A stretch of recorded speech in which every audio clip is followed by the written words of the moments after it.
palabra, la Biblia, no es un libro común, es un libro especial. Es un libro que nos habla, pero necesitamos la revelación de Dios. Bien, Señor, te damos gracias en esta noche. Te pedimos, Señor, que tu Espíritu Santo venga, obre en nuestras vidas, toque nuestros corazones. Creemos, Señor, que nuestro corazón está dispuesto. Y si no es así, Señor, lo disponemos en este momento para escucharte, Señor. Lo abrimos, Señor, para recibir tu palabra. Te pedimos, Señor, que la podamos poner por obra, Señor, para gloria tuya. En el nombre de Jesús. Amén. Bien, este mensaje lo he titulado Año Nuevo 2025. Y bueno, vamos a la primera diapositiva. Quiero empezar con un mensaje que nuestro Señor Jesucristo leyó del profeta Isaías. Bueno, ahí está en pantalla, Isaías 61, versículos 1 al 2. Les platico un poquito el contexto. Nuestro Señor Jesucristo tenía siempre la buena costumbre de ir a la sinagoga. La sinagoga no es la iglesia. La sinagoga era la reunión que tenían los judíos cuando el templo fue destruido, ¿verdad? Bueno, más bien, antes de que el templo fuera destruido, era una reunión que ellos tenían continuamente para compartir la palabra de Dios, para leerla, para consagrarse a Dios, ¿verdad? Entonces nuestro Señor Jesucristo, que es judío, él tenía esa buena costumbre de presentarse siempre en la sinagoga cada sábado, ¿verdad? Porque esa es la costumbre judía. Nosotros no somos sabatistas, ¿verdad? Ni tampoco somos judíos. Por ser cristianos, nosotros celebramos el domingo porque el domingo resucitó nuestro Señor, ¿verdad? Pero bueno, fue un sábado cuando nuestro Señor Jesucristo se presentó en la sinagoga como de costumbre y le dieron a leer el rollo del libro Isaías, ¿verdad? Entonces él se paró y empezó a leer esta porción. El Espíritu de Jehová, el Señor, está sobre mí, porque me ungió Jehová, me ha enviado a predicar buenas nuevas a los abatidos, a vendar a los quebrantados de corazón, a publicar libertad a los cautivos y a los presos apertura de la cárcel, proclamar el año de la buena voluntad de Jehová, el día de la venganza del Dios nuestro, a consolar a todos los enlutados. Bien, este pasaje es riquísimo, tiene muchísima interpretación, tiene muchos temas que tratar, pero yo en esta noche quiero nada más hablarles acerca de esta porción que dice a proclamar el de la buena voluntad de Jehová, ¿verdad? Es un tiempo especial que el Señor Jesucristo está anunciando que iba a suceder. Después de que él leyó esta escritura, él les dijo a toda la gente que estaba en la sinagoga: hoy se ha cumplido esa escritura delante de vosotros. ¿Saben cuál fue la reacción de las personas que estaban ahí en la sinagoga? Se enojaron, se confundieron, dijeron: ¿cómo? ¿Se cumplió la escritura? ¿En este momento acaba de cumplirse? Y el Señor le dijo: sí, en este momento se acaba de cumplir, ¿verdad? Y bueno, vamos a ver por qué se cumplió en ese momento esa porción. Voy a hablarles un poquito por qué era necesario que el Señor Jesucristo anunciara este nuevo tiempo, este nuevo año. Recuerden ustedes que para Dios un día, ¿verdad?, es como 1000 años, ¿verdad? Entonces, así que un siglo, ¿cuánto será para el Señor? ¿Verdad? Bien, era necesario anunciar este nuevo tiempo por lo siguiente. Si ustedes ven en el libro de Génesis, capítulo 6, versículos 1 al 3, vemos una porción en la cual nos está relatando cómo era la humanidad antes del diluvio. Dice: aconteció que cuando comenzaron los hombres a multiplicarse sobre la faz de la tierra, les nacieron hijas que, viendo los hijos de Dios que las hijas de los hombres eran hermosas, tomaron para sí mujeres, escogiendo entre todas.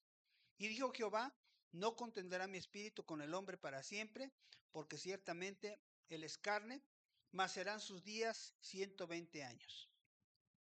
Con esto lo que entendemos, ¿verdad?, es que al empezar a multiplicarse la humanidad, empezaron a caer en pecados.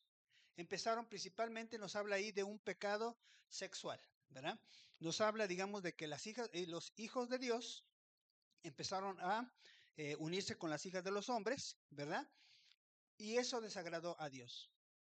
Dios, en otra porción de la escritura dice que Él no quiere la muerte del pecador. Dice que Él no quiere contender con el ser humano, dice, porque si no todas las almas decaerían delante de mí, ¿verdad? Dios es todopoderoso, Dios es justo, Dios es bueno, pero si Dios se pusiera en un plan estrictamente justo y aplicara su justicia inmediatamente sobre los seres humanos, todos estaríamos fulminados, porque todos hemos fallado delante de Dios. Esta sociedad de la cual les estoy hablando, que es la sociedad en la cual vivió Noé, ¿verdad? Desagradaron a Dios y Dios tuvo que traer un diluvio sobre ellos. Sin embargo, Dios aquí da una promesa. Dice, no siempre tendré un conflicto con el ser humano. No siempre voy a estar en adversidad. No siempre voy a estar teniendo que reprender o disciplinar o castigar al ser humano, ¿verdad? Es el momento en el cual se da cabida a esa promesa de que Dios iba a hacer algo para remediar ese problema. Dios es santo, nosotros somos seres humanos, somos pecadores y eso es lo que dificulta y nos separa de Dios. Segunda 18. Dice así, y todo esto proviene de Dios, quien nos reconcilió consigo mismo por Cristo y nos dio el ministerio de la reconciliación. Hay una diferencia con Dios, hemos fallado, pero Dios envió a Jesucristo para reconciliarnos. Dice que Él mismo propició la reconciliación. ¿Alguna persona te ha ofendido? ¿Tienes un enemigo? ¿Tienes a alguien que no lo tragas o esa persona no te traga?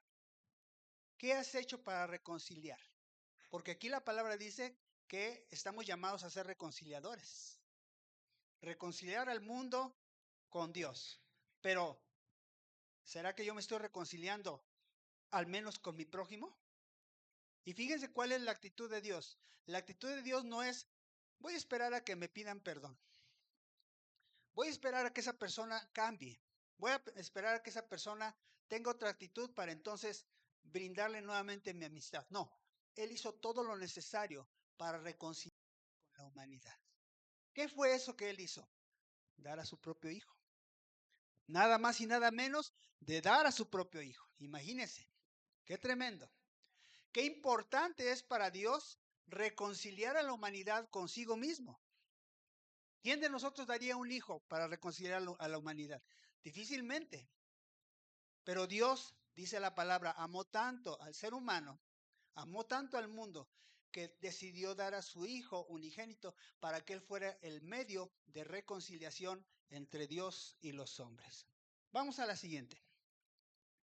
¿Cuándo va a suceder ese año agradable del Señor? Fíjense que esta porción tiene un doble significado. Se trata primeramente de un evento futuro, ¿verdad? En el cual el reino de los cielos va a ser establecido y en el cual va a cambiar todas las cosas como antes era en el Edén, similar, de una forma parecida. En el Edén, ¿verdad? Había paz, había tranquilidad, las fieras no se andaban comiendo a las demás especies, ¿verdad? Era otro mundo diferente. El ser humano podía estar seguro en ese paraíso que Dios le preparó. A causa de la caída del ser humano, a causa del pecado, también toda la naturaleza, toda la creación sufre, y dice la palabra que gime aún por la manifestación de los hijos de Dios. ¿Cómo va a ser ese reino en el cual vamos a vivir en un futuro? Dice aquí Isaías 11, 6 al 9, morará el lobo con el cordero y el leopardo con el cabrito. Se acostará el becerro y el león y la bestia doméstica andarán juntos, y un niño los pastoreará. Nos brincamos al versículo 9, dice, no harán mal ni dañarán en todo mi santo monte, porque la tierra será llena del conocimiento de Jehová, como las aguas cubren el mar. El año agradable del Señor es la venida de ese reino que va a ser establecido. Un reino en el cual va a haber paz, va a haber tranquilidad. La voluntad de Dios se va a hacer manifiesta. El conocimiento de Dios se va a hacer manifiesto. Pero también significa, cuando nuestro Señor Jesucristo está anunciando ese nuevo tiempo, que Él es el mismo que iba a traer sanidad. Él es el mismo que iba a traer libertad. Como vimos en Isaías 61, Él es el libertador, Él es el sanador, Él es el que viene a restaurar lo que está destruido, las ruinas que están destruidas. Hebreos 4, 7 al 11, dice así: si oyereis hoy su voz, no endurezcáis vuestros corazones, porque si Josué les hubiera dado reposo, no hablaría después de otro día. Por lo tanto, queda un reposo para el pueblo de Dios, porque el que ha entrado en su reposo, también ha reposado de sus obras, como Dios de las suyas. Procuremos, pues, entrar en aquel reposo, para que ninguno caiga en semejante ejemplo de desobediencia. ¿Por qué el escritor de Hebreos dice esto? Porque el pueblo de Israel se le prometió entrar en una tierra prometida. ¿Qué eran ellos? Eran, pues, no vamos a decir nómadas, ¿verdad? Pero eran un pueblo errante. ¿Se acuerdan que hablamos hace 2 domingos de lo que es ser errante? Andar de un lado a otro, sin tener un sitio, sin tener un lugar estable en el cual puedas tener seguridad, en el cual puedas plantar tus viñas, ¿verdad? Puedas sembrar tus terrenos. Dios no quería eso para su pueblo. Dios les hizo una promesa y les dijo que les iba a dar una tierra en la cual fluía leche y miel, ¿verdad? Ellos entraron en esa tierra, sí, después de 40 años de andar en el desierto. Se suponía que ellos habían entrado en su reposo. Pero ¿qué pasó poco tiempo después? Por su incredulidad, por su pecado, ¿verdad? Por su idolatría, fueron después expulsados de esa tierra. Llegaron los asirios, llegaron los babilonios y se los llevaron en 2 deportaciones, se los llevaron a la cautividad, al cautiverio. Después de haber sido gente privilegiada, gente que tenía nuevamente abundancia y bendición de parte de Dios, por causa de su pecado, perdieron todo eso que Dios les había dado. Por eso la palabra dice que falta un reposo para el pueblo de Dios. Porque si ellos hubieran recibido y solamente se tratara de ese reposo, pues ese reposo ya pasó y se perdió. Pero hay un reposo espiritual para los hijos de Dios, para ti y para mí. Es un reposo en la presencia de Dios. Es un reposo en el cual tú entras en una nueva relación con Dios, en la cual ya no hay diferencia.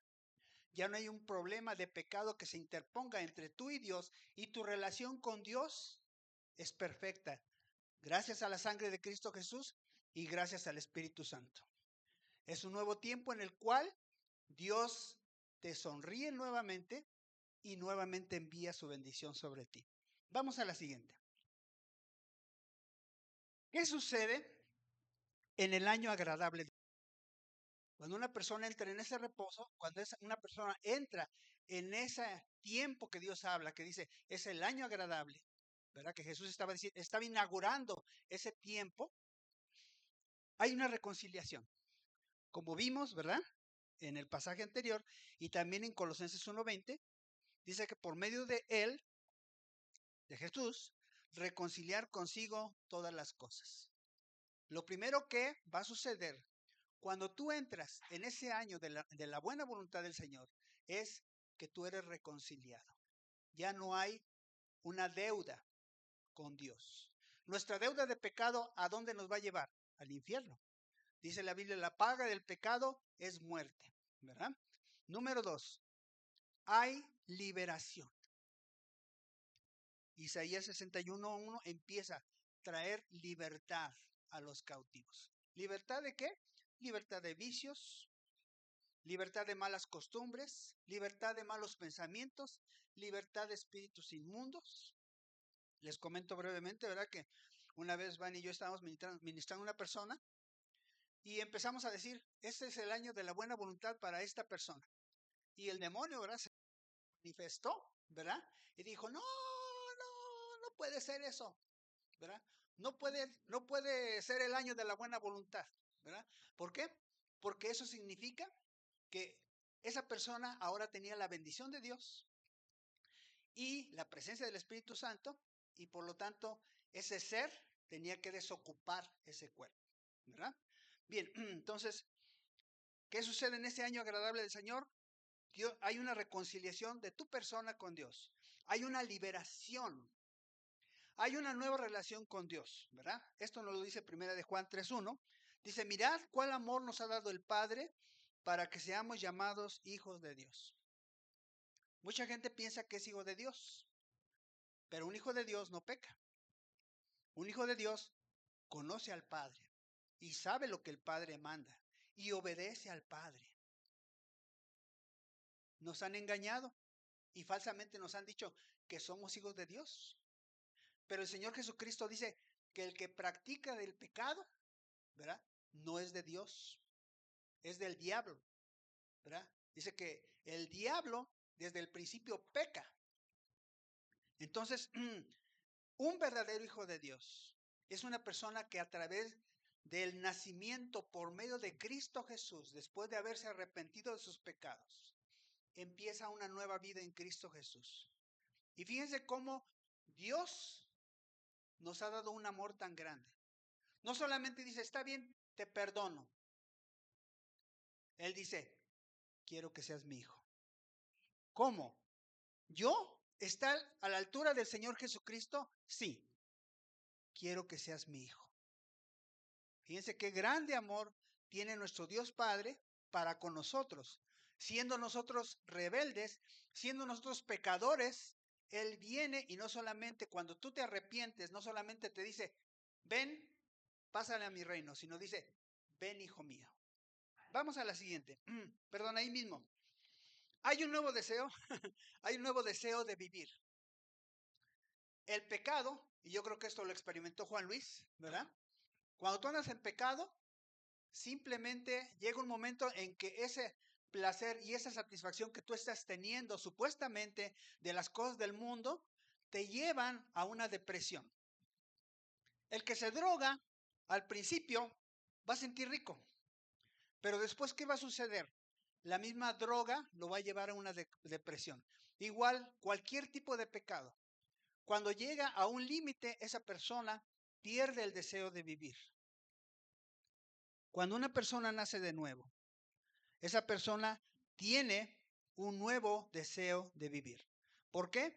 Porque 2 Corintios 5:17 dice que de modo que si alguno está en Cristo, nueva criatura es.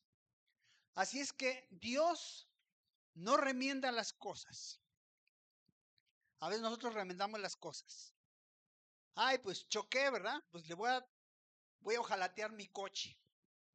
Y a lo mejor por fuera se ve igual, pero ya tiene un trancazo, ¿verdad? No, Dios hace las cosas nuevas, ¿verdad? Es como si le cambiaran toda esa parte que fue abollada de tu vehículo, o más bien que te dieran un vehículo nuevo, ¿verdad? Dios no parcha las cosas, Dios hace las cosas nuevas. Pero ¿cómo puede hacerme Dios una persona nueva? Si yo tengo, no sé, 10, 20, 30, 40, 50, 60, 70, 80 años, ¿cómo puede hacerme Dios una nueva persona? Dios está hablando de un nacimiento espiritual, de un nacimiento a un nuevo corazón, de un nacimiento a un nuevo amor por Dios, de un nacimiento al arrepentimiento, de un nacimiento a una nueva vida en Dios. Vamos a la siguiente. ¿Qué más sucede en este año agradable del Señor? Hay un reposo y hay confianza en Dios.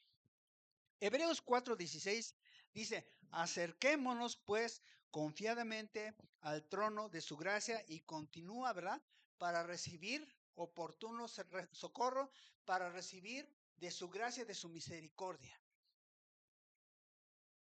Si antes tú tenías temor de Dios, porque sabías que la debías, ¿verdad? Todo aquel que la debe, sabe que tarde o temprano puede ser que la pague. El pecado tiene una factura y es una facturota grandota. La muerte. Pero aparte de la muerte, antes de la muerte, hay consecuencias del pecado, ¿verdad? Entonces, qué diferente que en vez de que estés esperando que Dios te castigue, ahora tienes confianza para acercarte a Dios, porque te has reconciliado con Él. Y la palabra nos aconseja, acércate con confianza a Dios. Acércate, ¿verdad?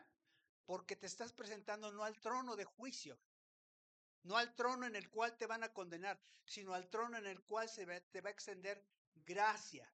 ¿Y qué es gracia? Es ese favor inmerecido que Dios te está dando. No lo merecemos, pero Dios, por su gracia, te va a bendecir, te va a prosperar, te va a levantar, te va a sanar, va a hacer lo que Él quiere hacer con tu vida. ¿Qué más sucede en este año agradable del Señor? Hay un cambio en el plan de vida y en el destino de la persona. Esa es para mí la cosa más maravillosa que sucede. Porque saben una cosa, estábamos destinados a la perdición. Y mucha gente dice, nací para perder, nací para fracasar. Es cierto, pero Dios puede hacer un cambio en tu destino. Y esto lo dice en Efesios 2, versículo 4, la segunda parte, al 5. Dice que nosotros en el pasado éramos por naturaleza, a causa de nuestros pecados, éramos hijos de ira, no éramos hijos de Dios, éramos hijos de ira. Lo mismo que las demás personas. Pero Dios, que es rico en misericordia, por su gran amor con que nos amó, aun estando nosotros muertos en pecado, nos dio vida juntamente con Cristo.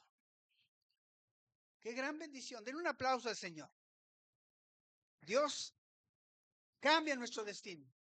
Éramos hijos de ira, estábamos destinados a la perdición, pero Dios por su gran amor, dice, por su gran misericordia, estando nosotros muertos en pecado, en Cristo nos da vida. ¿Cómo sucede esto? Cuando tú reconoces a Jesucristo como tu único Señor y Salvador. No hay muchos salvadores, solo hay un Salvador. Santos, sí hay muchos santos en el cielo, claro, pero la Biblia no nos permite adorarlos, porque ellos, así como nosotros, algún día estaremos delante de la presencia de Dios. Y el único que tiene que ser adorado, porque así lo manda la Biblia, es Dios. Entonces, cuando nosotros obedecemos este mandamiento de adorar solamente a Dios, ¿verdad? Él trae a nuestra vida, a través de Cristo Jesús, una nueva vida. Cuando nos arrepentimos de nuestros pecados, cuando reconocemos a Jesucristo como el Señor y Salvador, el único Señor y Salvador, entonces Él, que es el camino al Padre, con su sangre nos limpia y nos presenta aceptos y limpios delante de Dios. Terminamos con esta última. ¿Qué sucede cuando tú entras en el año agradable del Señor? Hay un derramamiento de bendiciones sobre tu vida. Efesios 1:3 nos dice lo siguiente: bendito sea el Dios y Padre de nuestro Señor Jesucristo, que nos bendijo con toda bendición espiritual en los lugares celestiales en Cristo Jesús. Gloria a Dios. No hay pretexto, hermano, para que no tengas bendición. No hay pretexto para que no estés en el año agradable del Señor.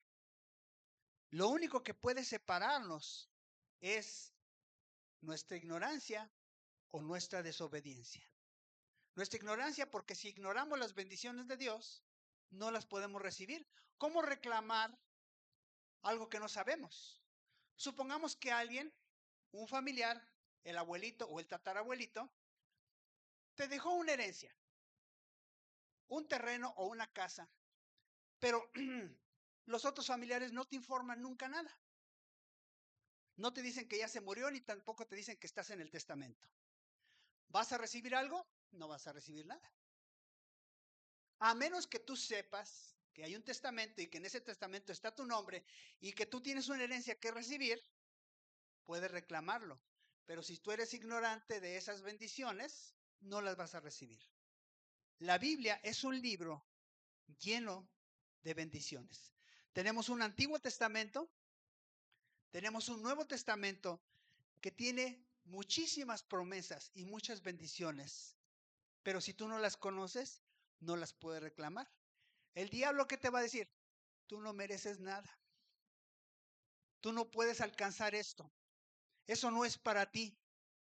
Y nosotros no la creemos. Pues sí, sí, es que, pues, no sé, estoy feo, no tengo la habilidad, no tengo la capacidad, no tengo el estudio, no tengo la suerte. ¿Cuántas mentiras nos puede decir el diablo? La palabra de Dios es la verdad. La palabra de Dios es verdadera. Si tú la lees y Dios te habla a través de ella, que yo sé que sí lo va a hacer, entonces tú puedes conocer cuál es tu herencia y puedes reclamarla. No que Dios no quiera bendecirte, pero es asunto legal. Un juez no puede mandarte a llamar y decir, oye, ven fulanito porque mira, tienes una herencia aquí. No. A él le corresponde, ¿verdad? Los que se presenten, pues a ver, fulano no, ya se murió, no existe, no le interesa, no está presente, ni modo, ¿verdad? Entonces, hay grandes bendiciones esperándonos, pero la ignorancia puede ser un algo que nos estorba. Y la otra es el pecado, ¿verdad? Vamos a ver la última diapositiva. ¿Por qué es importante entrar en este año agradable del Señor? Juan 14:21 dice, el que tiene mis mandamientos y los guarda, ese es el que me ama. Y el que me ama será amado por mi Padre, y yo le amaré y me manifestaré a él. ¿Es una gran bendición ser hijo de Dios? Amén. Es una gran bendición.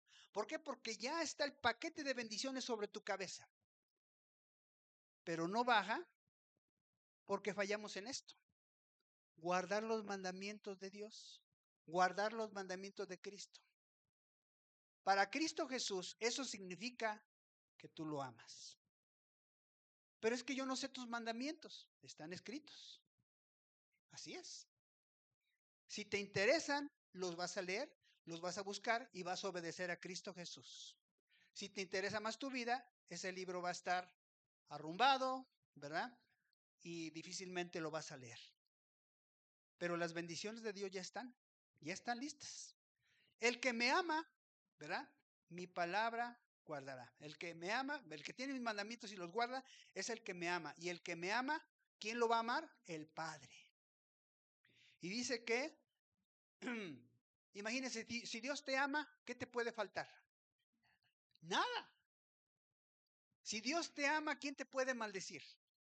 Si Dios te ama, ¿qué te puede salir mal? Nada. Lo que nos separa, ¿verdad?, de la bendición de Dios es la obediencia.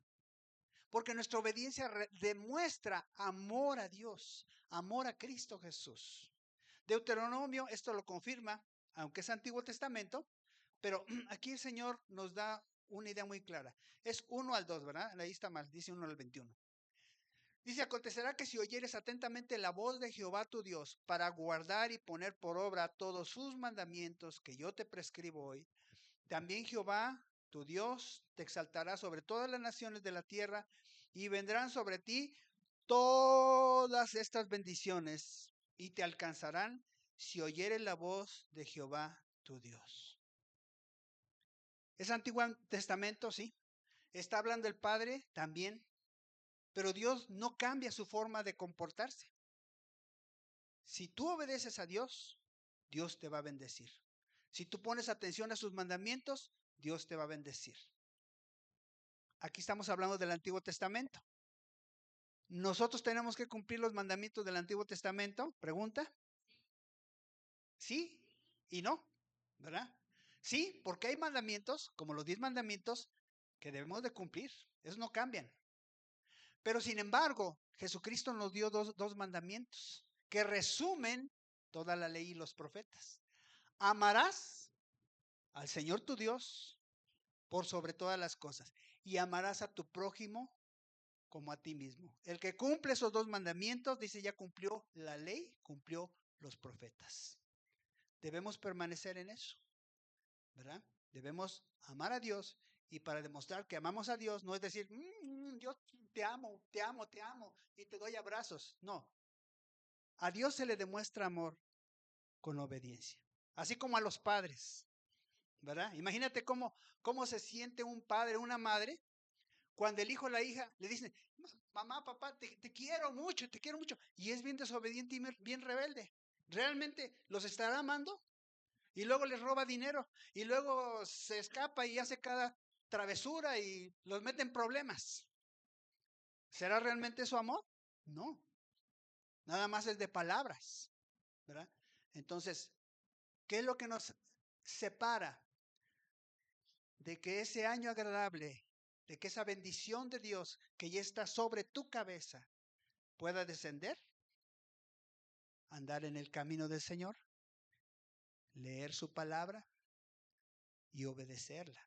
No es fácil obedecer la palabra de Dios, no es fácil, pero por lo menos al principio tenemos que leerla para saber qué es lo que Dios manda. Y después le pedimos, Señor, ayúdame a poder hacer esto o dejar de hacer esto. Y ¿saben una cosa? En ese momento, la bendición de Dios cae sobre nuestra vida. Año 2025. ¿Cómo lo esperan las personas? Pues lo esperan, ¿verdad? Algunos con ciertos, ¿cómo diríamos? Tradiciones, ¿verdad? Que las uvas, ¿verdad? Ritos, que para traer la riqueza, que para traer, y luego la ropa íntima, ¿verdad? Y todas las cosas que sacan ahí, ¿verdad?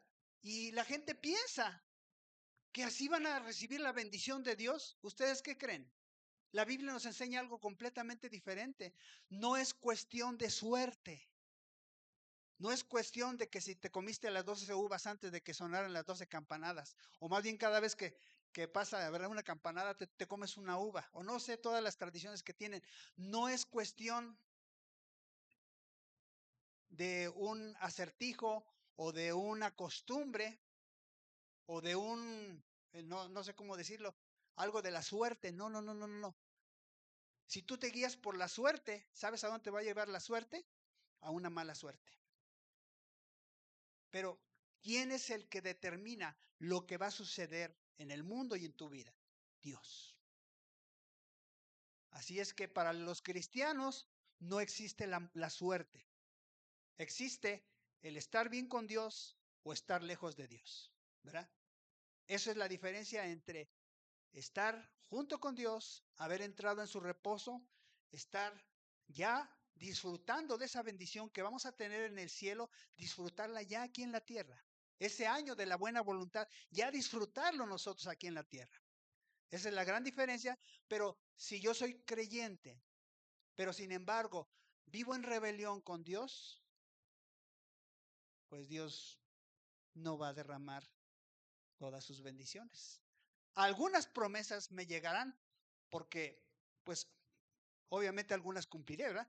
Pero muchas no las voy a recibir, ¿verdad? Entonces, 2025 es un año en el cual Dios nos llama a leer su palabra, a buscarlo y a obedecerle. Va a ser un año de gran bendición, hermanos. Hay muchos retos, como veíamos el domingo.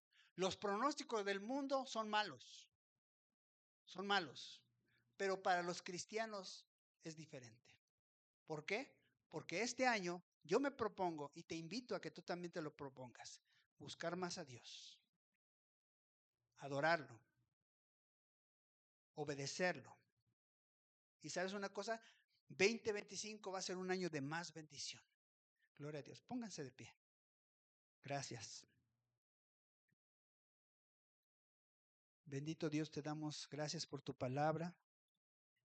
Gracias, Señor, porque sí es importante, Señor, el año 2025, pero es más importante, Señor, que entremos en el año agradable del Señor. Gracias, Señor Jesucristo, porque tú inauguraste ese año. Con tu venida, Señor, como se le dijo a los pastores, buena voluntad para con los hombres, lo cual significa que Dios estaba cambiando ya su forma de trato con el ser humano, buscando reconciliar. Cristo Jesús, tú eres la reconciliación misma.